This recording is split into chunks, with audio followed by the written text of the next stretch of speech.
Au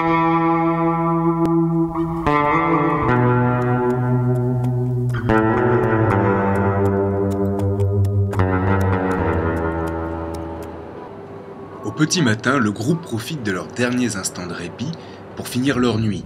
Pour la plupart, ils ont traversé la frontière vietnamienne pour s'engager dans un trek de 2 jours dans la région des Cardamones au Cambodge. David, un spécialiste de la jungle, ouvre la marche et mène le groupe dans la dense végétation cambodgienne. Les choses sérieuses peuvent commencer. Déjà les premiers obstacles, mais l'ex-légionnaire montre l'exemple.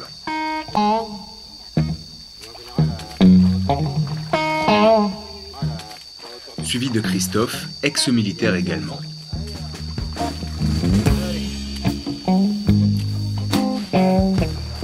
Donc la différence avec les autres organismes de tourisme, c'est que nous on essaie d'être un petit peu plus interactif, notamment avec Wildlife Alliance qui explique donc lorsqu'on trouve des pièges, ou qu'on arrête des braconniers, ou qu'on trouve des animaux qui vont être saisis, des animaux protégés. Donc il y a toute une explication pour le client qui vient avec nous de qu'est-ce que c'est, pourquoi, quels moyens, de quelle façon ils ont été attrapés, etc. Moi, avec mon expérience acquise plus au sein de la Légion étrangère en Guyane, donc j'essaie d'être plus explicatif sur, par exemple, le bivouac, comment monter un bivouac, comment faire du feu, tout ce qui est survie. La végétation revendique son territoire, et cela n'est pas toujours si simple d'avancer. Mais le groupe suit en toutes circonstances, et ce, quels que soient les obstacles. Après 5 heures de marche à travers la jungle, les trekkers ne sont pas mécontents d'atteindre le camp. La première des occupations, confectionner son bivouac, car la pluie peut très rapidement tomber. Chacun sa faire, y compris le chef qui n'hésite pas à donner des conseils. Le but c'est de bien accrocher ça, de manière à ne pas passer une nuit par terre. Les pratiquants sont souvent des fondus qui cherchent un dépassement de soi-même. C'est pas mon premier trekking.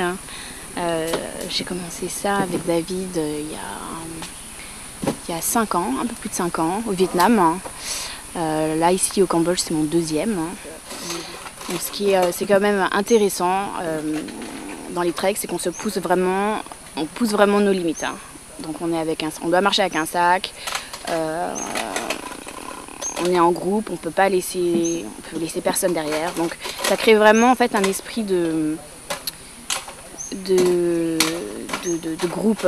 Donc, on doit faire attention. On doit faire vraiment attention à chacun. Y compris à la nature, comme le montrent ces panneaux. Pourtant, les braconniers n'hésitent pas à couper les arbres. Alors pour endiguer le phénomène, David a une idée. On aimerait ouvrir une base d'aventure sur la région afin d'offrir un peu de travail aux locaux qui sont ici pour substituer au niveau des moyens de vie. C'est-à-dire qu'il n'est plus besoin de prendre des ressources illégalement au sein de la forêt, c'est-à-dire de couper du bois, d'attraper des animaux qui sont des espèces protégées ici pour les vendre ou pour les manger. En attendant, la pratique est monnaie courante. Qu'est-ce qui se passe là? En fait, il y a un buffle, et les buffles, c'est la spécialité locale pour le transport par charrette à buffle, transport de bois. C'est lent, ils font les transports de nuit en général. Donc là, il y a une certaine quantité de troncs d'arbres prêts à être transportés. Tout d'un coup, les 2 ex-militaires voient au loin un braconnier et s'engagent à sa poursuite.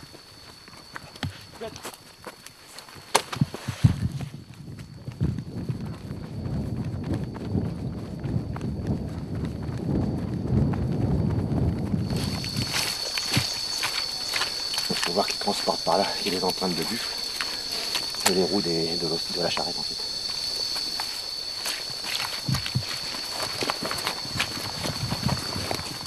Ils n'ont pu rattraper l'individu, mais dans la course-poursuite, ils ont découvert l'une des cages des braconniers avec un maigre butin et 2 buffles qui attendent de transporter le bois.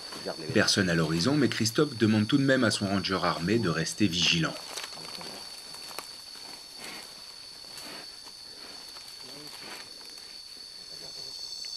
David enregistre les coordonnées GPS du lieu de l'incident.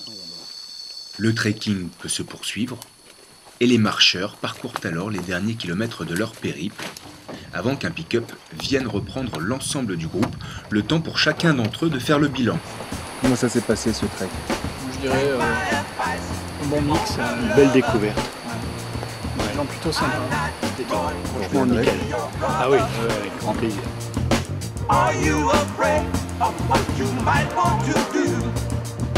Or is reality hard?